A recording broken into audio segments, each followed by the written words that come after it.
Some days you disappear without a shot fired, just a glance that slides past you like dust across glass. Hands that once taught freedom now tremble just asking for silence. Tonight, under a rusted awning and bitter rain, a small breath clings to a broken chest. No one saves anyone. Only those who once let go are learning, painfully, how to hold on again. They say a man only truly disappears when no one bothers to look for him, but what if you chose to disappear before they even noticed you were gone? My name is Jackie Marlowe, 62, former high school philosophy teacher, current nobody.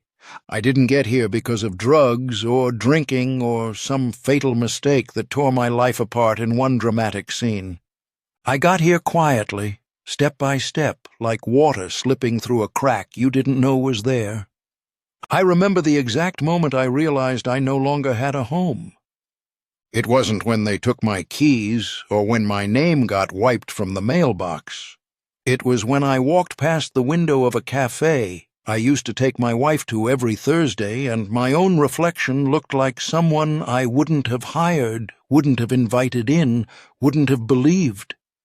That's when I knew I was no longer someone's father, no longer someone's husband, not even someone's problem. I was something people stepped around, like a crack in the sidewalk. Under the awning of a boarded-up bookstore, I started to write again, but only in my head. I had nothing else, no paper, no pen, no audience, but memory is a cruel kind of ink.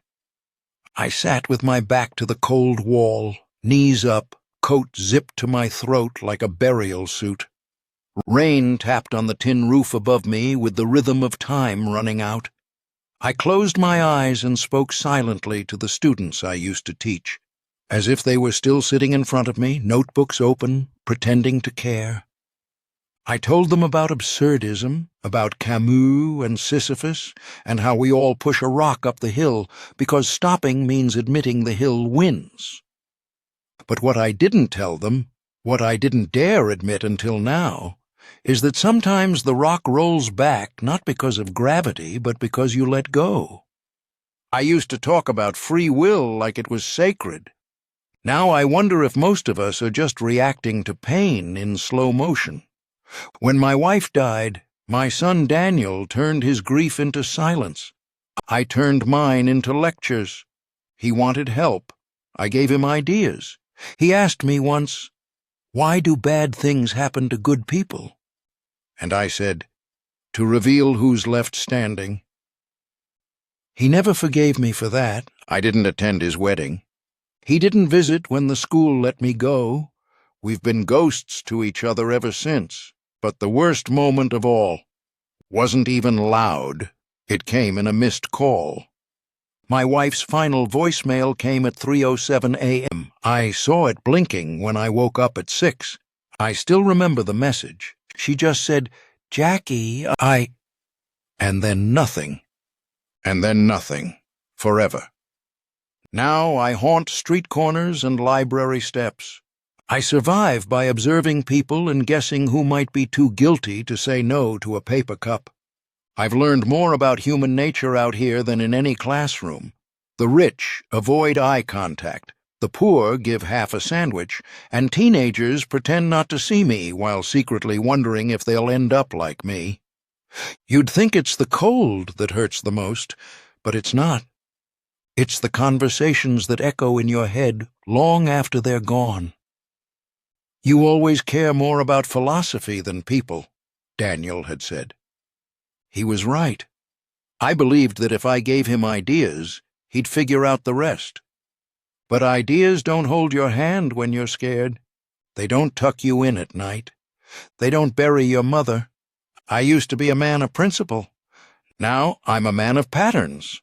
I know which church gives out soup, which dumpsters are safe to check after 10 p.m., and which alley gets the least wind. It's strange how routine survives, even when dignity doesn't. Some nights I pretend I'm just camping. Other nights I imagine I'm waiting for a train that will never come, like in some existential novel I used to assign to my senior class. But tonight, something feels different. There's a sound I don't recognize, a kind of soft rustling near the garbage bins a few feet away. I tell myself it's probably a raccoon, but my gut says otherwise. My gut, old and useless as it seems, still knows the difference between an animal and a child. And that's the thing about rock bottom. It makes you look down. And when you look down, sometimes, you see someone even smaller than you. Someone who might still believe that dad is a magic word. Someone you're not ready for. Someone who might become the reason you start pushing the rock again. I once told a class that hope is just memory with forward motion. Tonight, under this leaking roof and the bitter smell of sour rain, I wonder, what if memory starts walking toward me? The first time I saw him, I thought he was a bag of clothes someone dumped behind the market, a small crumpled heap next to a torn box of expired tomatoes and a rusted cartwheel. It wasn't until the pile shifted slightly and let out a sound that wasn't quite a cry, but wasn't anything else either, that I realized it was alive. I stood still for a few seconds. There's a kind of fear that only comes when you realize you're the adult in the room again, and that someone smaller, softer, and more breakable than you is now your problem. He was wrapped in a faded kid's sleeping bag, blue with cartoon rockets. His hair was matted with dirt, his sneakers didn't match, and his face, God, his face looked like someone had told him Santa Claus died and never came back. He saw me and didn't flinch, just stared, eyes too dry for tears but too hollow to belong to a child. I didn't say anything. I just crouched slowly, like I would with a hurt animal. He didn't run, didn't speak. Only when I tried to walk away did he move, crawling after me and grabbing my coat with both hands like I was gravity. That's when he whispered it. Dad. Not a question, not confusion, just the word, raw and instinctive. It stopped me colder than the rain. I stood there with his small hands holding my coat like lifelines, and I could feel the part of me I thought was long dead. Father, protector, anchor, stirring beneath the damp wool. I opened my mouth, but I couldn't say anything except, "It's okay." I don't even know who I said it for. I took him under the bookstore awning where I slept. He didn't talk for hours, just curled up on my blanket and stared at the wall like he was waiting for someone else to appear and take him back. I didn't ask questions. I've learned that people talk when they're ready, or they never do. Sometimes silence is all they have left. That night I gave him the last half of a protein bar I'd been saving for myself. He took it and broke it in two, gave me back the bigger half. I almost cried. That's how hungry we both were, not just for food. For a reason to exist next to someone again. In the early morning, when the city coughed itself back to life, I tried to walk him toward the shelter on 5th Street. I thought maybe I could drop him off, clean, start over, get back to the comfort of being alone. He stopped halfway, looked at me. "Will you leave me too?" I don't know how a 6-year-old forms that sentence so perfectly, but he did. I told him the shelter would take care of him. He said, "They're not you." And it hit me. He wasn't afraid of being alone. He was afraid of not being chosen, of being placed, filed, forgotten, like a bag of clothes. I didn't have any answers. I didn't have money. I didn't even have a last name worth giving him. But I said, "1 night. That's all I can promise." He nodded like it was a contract. We walked back to the bookstore. That night, he told me his name. Mason. No last name, no birthday, just Mason. He said he liked rockets, hated beans, and that his mom used to braid his hair until she got tired. That was the word he used, tired. Like love has a battery, like some parents just run out. Before we slept, he asked me if I was a real dad. I said, Once, he asked if I'd ever had a son. I said, maybe I still do. And for the first time in years, I slept through the night without checking if my shoes were still there in the morning. That boy, curled up beside me, hands under his cheek like a puppy, had no idea he had just reopened a wound I thought had long scarred over. And I had no idea that he'd become the reason I started teaching again. Not in a classroom, but out here, where life gives the test before it gives the lesson. You don't plan on becoming someone's father again, especially not when you haven't even forgiven yourself for how you lost the first one. But life doesn't ask for your readiness. It just hands you people, broken and blinking, and waits to see what kind of man you'll be with them. I told Mason it would be one night. That was a week ago. He never asked to stay, he just never left. And I, like a man slowly realizing the fever's not going away, gave up pretending I wanted him gone. We became a team without agreeing to it. Not a family, not yet, maybe never, but a kind of strange little alliance between two people no one expected to care about each other. Mason had a way of watching people that unnerved me. He didn't just look, he studied, tracked, memorized like he was building profiles in his head. I saw it first when we were sitting outside the pharmacy, and he nudged me, whispering, "The lady in red, she's got dog treats in her left pocket." I said, "How do you know?" He shrugged. "Her bag's bulging and she has lint on her sleeve, and she smells like dog." He wasn't wrong. That day we scored a sandwich, a juice box, and $5 just by Mason making big eyes and telling her I was trying to get clean. It was the first time I realized he wasn't just surviving, he was adapting. I started showing him how to tell who would give and who wouldn't, who smiled with pity and who smiled with guilt, how to look hungry without looking dangerous, how to say thank you like you still had dignity left to protect. I taught him what I called ethical grifting, a phrase he found hilarious. The rules were simple. Never steal, never scare, never scam someone who doesn't have more than you. He asked me if that made us good guys or bad guys. I told him it made us careful. That seemed to be enough. Our first real job came when a businessman in a suit dropped his wallet in front of the coffee cart.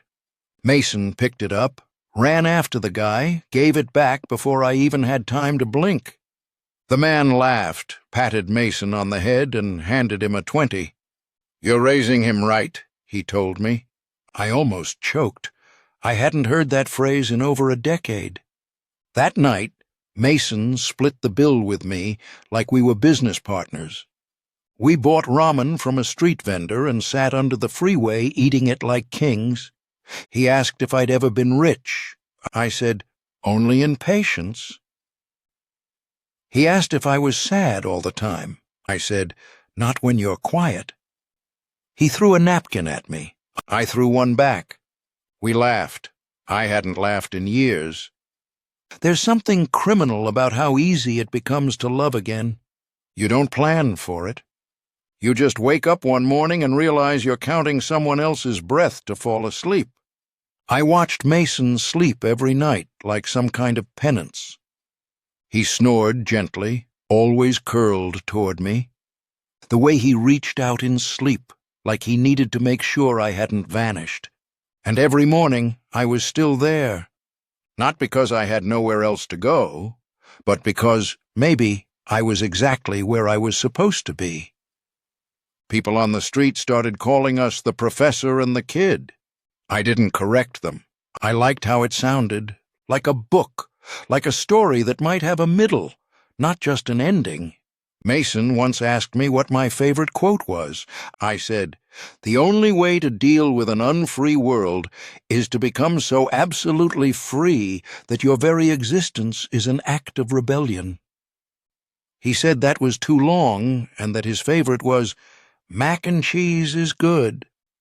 I wrote both down in my head, just in case I ever needed to remember why I started hoping again. The past doesn't knock. It doesn't announce itself or give you time to comb your hair. It just shows up, like smoke under a door, and suddenly you're breathing memories you thought you'd buried with better versions of yourself. That morning I was sitting with Mason on the library steps, him trying to sell poems he wrote in crayon on torn notebook paper, me pretending to read a philosophy book I'd picked from the return cart. It was a game we played. He called it Professor and Poet. Most people smiled. A few dropped change. One woman stopped and stared too long. She had a phone in one hand, a coffee in the other, and her coat looked like it cost more than I made in a month when I still had a job. I was about to look away when she spoke. Jackie Marlowe? I hadn't heard my full name out loud in years. Not like that. Not like someone saying it on purpose. My spine straightened before I could control it. I looked up, squinted, and it hit me. Not a memory, but a face. A much older, more confident face than the last time I saw her, but it was her. Mary Ortega. She used to be skin and bones, all scraped knees and oversized jackets, sitting in my classroom at the back, never saying a word unless it was to correct me. I hadn't seen her since she was 13.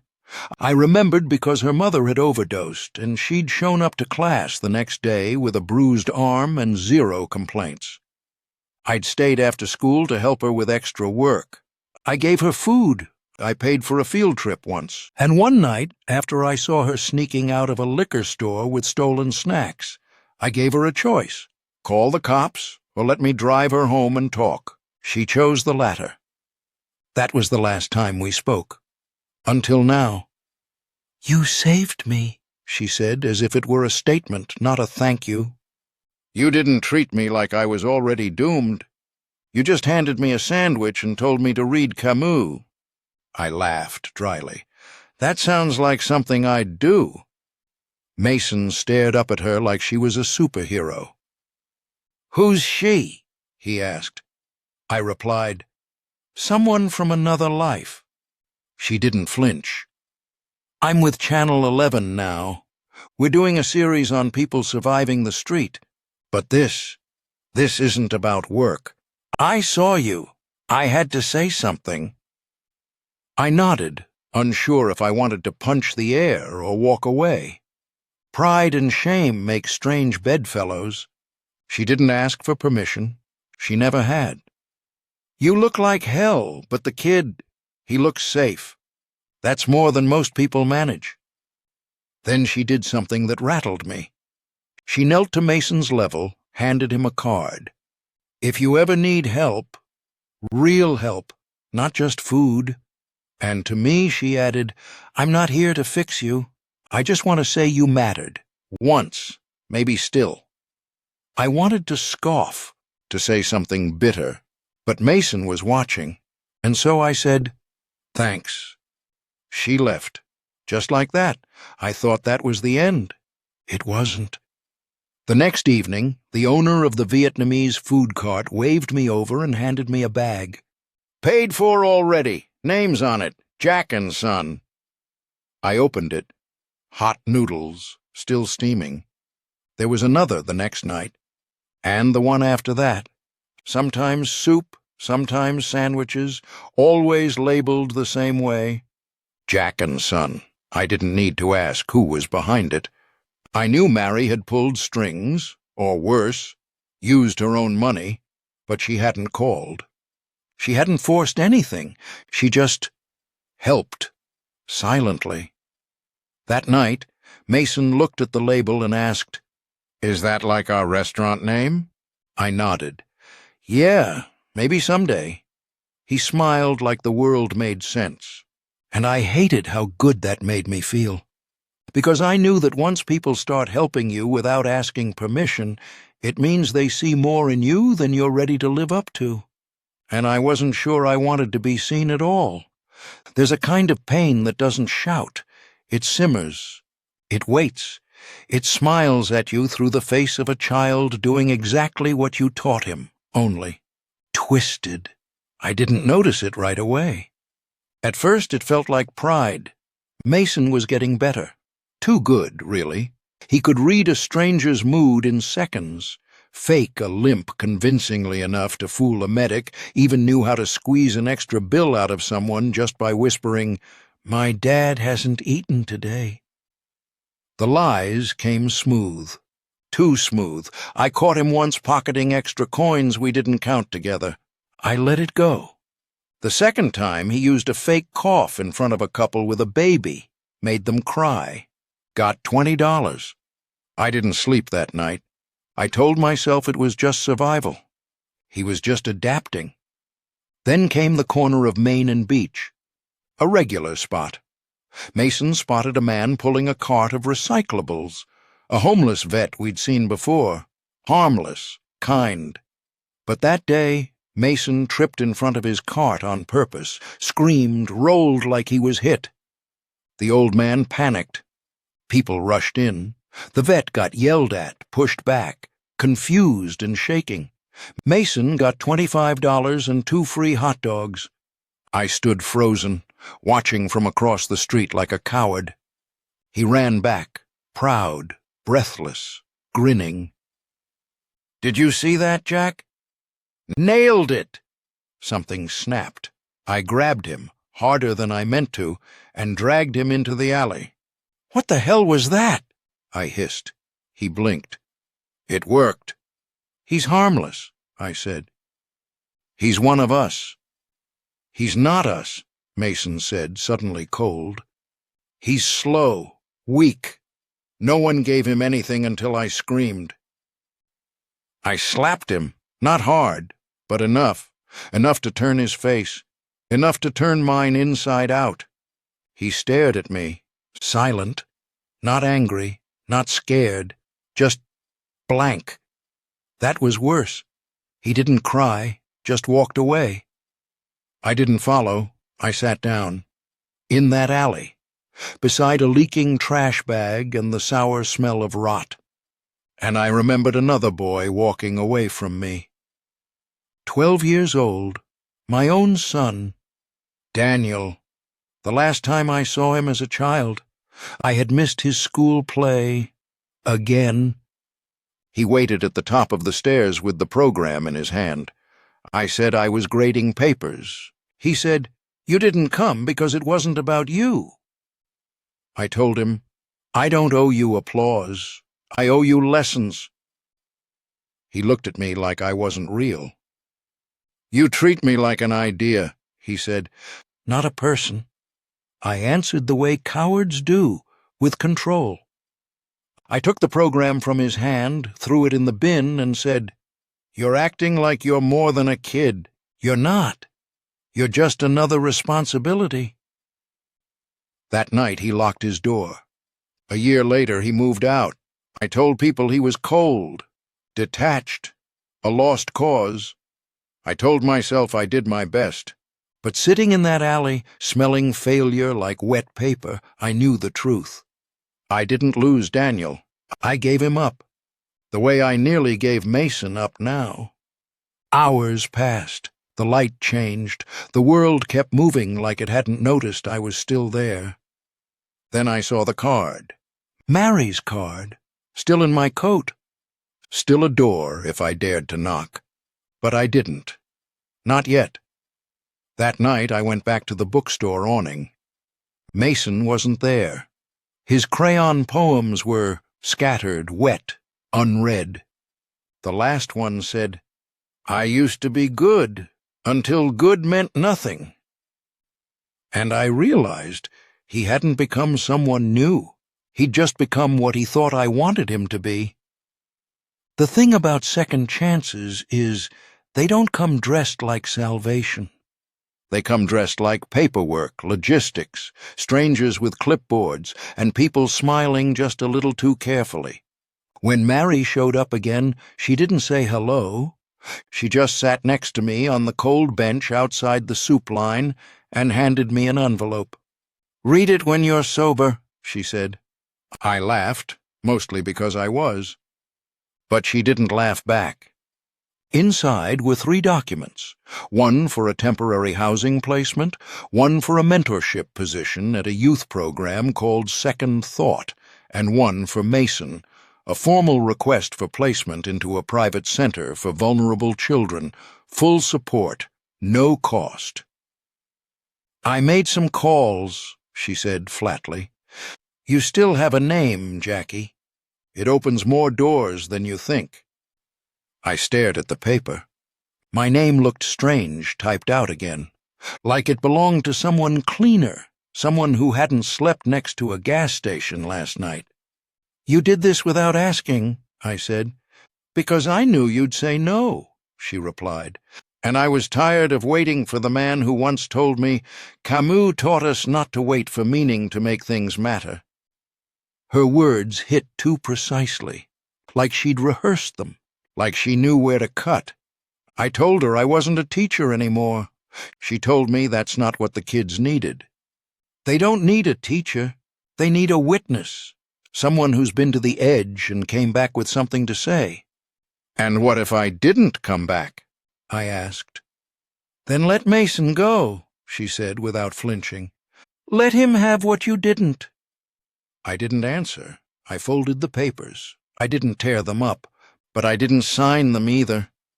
Later that night, I sat under our bookstore awning, staring at the edge of the street like it might open. Mason hadn't come back. I thought maybe he was gone for good, but around midnight I saw him. He walked up slow, dirty, tired, holding a plastic bag with half a sandwich and a toy dinosaur. He sat next to me and didn't say a word, just handed me the sandwich like nothing happened. I took it. We ate in silence. After a while, he asked, "Are we still partners?" I wanted to say yes, but I also knew we were no longer just that. "They want to help us," I said. "A real place, real school. You'd have your own room." He looked at me like I'd just offered to disappear. "Without you?" I nodded. "Maybe not forever, just for now." He didn't cry, just stared down at the pavement. "I don't want a room without you in it." That sentence nearly broke me, because it was everything I'd ever wanted to hear, from Daniel, from the world. But this time I couldn't hold it, not for the wrong reason. "You deserve better than what I can give you on the street," I said, "even if it means losing me." He was quiet for a long time. Then he nodded, just once. The kind of nod kids give when they agree to something because they love you, not because they want it. And that's when I realized sometimes the hardest thing you can do for someone is not holding on. It's stepping back so they can walk forward. I never signed the papers, but I gave them to Mary. She didn't smile. She didn't say anything. She just squeezed my shoulder, hard, and whispered, "Good man." I didn't believe her, but I let her say it. Maybe someday I'll believe it myself. If you're still here, quietly listening, thank you. Feel free to like and subscribe if you wish.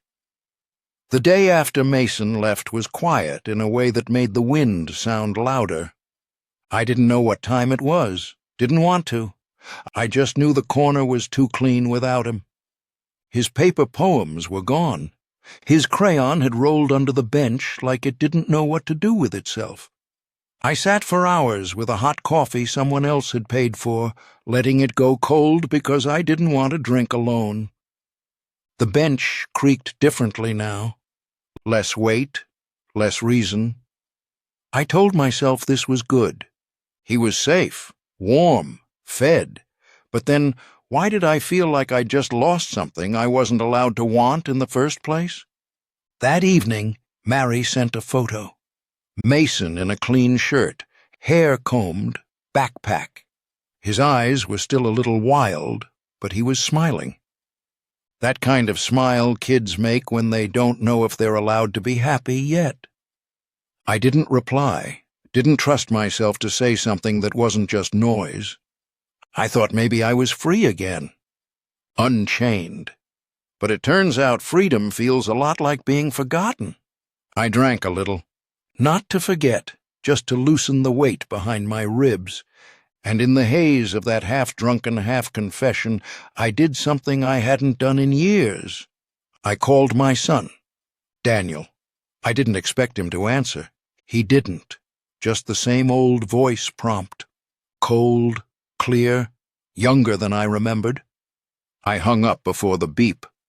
What would I have said? That I understand now? That I finally know how it feels to be needed and not enough? That maybe, just maybe, I had been wrong about what it meant to be a father? No, that would have been too easy. I stared at the old phone in my hand and remembered the last time Daniel tried to call me, when his mother was dying. I didn't answer that night either. I told myself I was in class, but really, I just didn't want to be asked to feel something I couldn't explain. I was scared, always have been. Scared of being useless, scared of being needed. That's the paradox. We want to matter, but we're terrified of the responsibility that comes with it. The next day, I woke up under the same bookstore awning, alone. But something was different. A folded paper under my coat. No name, just one line, printed neat in black ink. He's not the only one who waited. I froze. My first instinct was paranoia, a prank, a ghost, but deep down I knew. I knew who wrote it. Mary had told the story, somewhere, to someone, and someone had read it. Someone who used to be 12 years old, waiting at the top of the stairs with a school play program in his hand. I looked around. No one, but the message sat there, heavy as memory. I didn't move for a long time, just held it, my hands shaking like old leaves. Later that evening, a man passed by me near the public library. Tall, neat, looked like he didn't belong on that sidewalk. He didn't look at me, but he slowed down, just a fraction. And I saw it, his jaw, his walk, that damn way he carried his keys. Daniel. He didn't stop, just kept walking. But I turned to follow, and he turned too, behind a tree out of sight, like we were still playing some cruel game of hide-and-seek, and maybe we were. The difference was, this time I wanted to be found. Forgiveness doesn't sound like anything. Not really. It doesn't come with fireworks or applause. It just arrives quietly, like a chair being pulled out across from you and someone finally sitting down. That morning, Mary came by the clinic trailer I'd been helping out with. I was fixing a busted space heater, pretending I knew more than I did, when she knocked and said, "You should come with me. There's someone who doesn't know how to start." I didn't ask who, I just followed. My heart had already answered. She took me to the back of the community center, through a hallway that smelled like new paint and paper cups, and into a quiet little reading room. Daniel was standing there, not sitting, not pacing, just standing. He didn't look like he was ready. He didn't look like I was either. We stared at each other for what felt like an entire year. His hair was a little longer than I remembered. He had my jaw, my stubborn way of not blinking first. I almost said his name, but it stuck to my tongue like guilt. He looked past me for a moment, and I wondered if he was deciding whether to leave. Then Mary handed me a folder. Inside were a few photos, crayon drawings, and a flash drive. "From Mason," she said. "He wanted you both to have it." I didn't open it right away. I just held it. Something to do with my hands. Something to anchor me. Daniel finally spoke. "He writes poems?" I nodded. "And he thinks mac and cheese is the peak of culinary achievement." Daniel almost smiled. It hurt to watch. He sat down. So did I. Across from each other. The same distance we'd always had, but now with fewer walls. "You kept the card," he said, almost like a question. "Yes," I answered. "I kept the guilt, too." He looked down. I didn't come to make you confess, Dad. That word hit harder than any slap. I swallowed it like a shot of something I didn't think I deserved. Then why? I asked. He paused, then said, Because he's right. Mason, in that letter. You did choose me once. I just didn't know how to see it. Silence again, but this time it didn't ache. It breathed. We opened the folder together. One of the drawings showed 3 stick figures, a tall one with messy hair, a medium one with glasses, and a small one in a cape. Underneath it said, Jack, son, and me. Daniel held it like it might vanish. I said nothing. There was nothing to fix, not now. All I could do was sit there. Be there. Finally. At one point, Daniel pulled something from his coat, a worn-out program from a school play. I blinked. You kept that? I did, he said. Even if you didn't show up, I still wanted to believe you would. That was when I broke. Not loudly, not with tears, just broke open, like a house unlocking its last door. He didn't hug me. I didn't ask him to. But we stayed in that room for a long time, breathing the same air, seeing the same memories from different seats. And maybe that was forgiveness, not a clean slate, but a place to sit down at the same table. I used to think healing meant returning to who you were before the damage. Now I think it's something quieter, something smaller, like making coffee for someone even if they don't drink it, or showing up without being asked, or staying seated in a room with someone who hurt you because you both know leaving would be easier. After that day in the community center, things didn't get better. Daniel didn't move back into my life.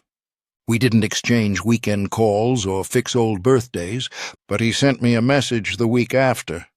A picture of Mason holding a book I'd given him, grinning with missing teeth. Underneath, it just said, He's doing good. I saved that message, printed it at the library, taped it inside the locker I was assigned when I started working part-time maintenance at the center, a job I didn't ask for but Mary insisted I'd earned. I fix heaters, mop floors, sometimes help kids with their reading. One kid said I talked weird. Another asked if I was a real professor. I said no, but sometimes when I'm wiping chalk dust or changing light bulbs, I hear myself again, lecturing to ghosts about meaning, existence, the absurdity of trying and trying anyway. And some nights, just before closing, a small figure appears by the front door. Mason. He doesn't say much, just comes in, hugs me too tight, leaves a drawing or a candy, and goes home with his new guardians. But he always says the same thing before leaving. I still remember the rockets. The first time I didn't get it. Then I remembered. The sleeping bag. Blue, cartoon rockets. The night I found him. Or maybe the night he found me. Either way, the memory became something more than what happened. It became a place, a thread, something worth staying for. One evening Daniel stopped by. We didn't talk long, but he walked me to the bus stop and stood there until it came. We didn't hug, but he said, "You look tired, old man." And I replied, "Yeah, but I'm standing." That was enough. Sometimes being seen tired is better than being remembered strong. The world doesn't give clean endings, only pauses, choices. I'm still living under borrowed ceilings, still drinking coffee too late at night, still folding memories like they're instructions to something I never learned how to build. But I wake up most days with fewer ghosts. I teach again, not in a classroom, but on park benches, library corners, street curbs, anywhere someone asks, "Why does it hurt this way?" And I always tell them the same thing. Because you cared, and because you're still here to feel it. I'm not healed, I'm not fixed, but I'm here. I'm choosing to stay. And maybe, just maybe, that's what it means to love someone after the damage is done. Thank you all for watching this video. Please comment and let me know what you think about this story. Please like and subscribe to watch more great content on my channel.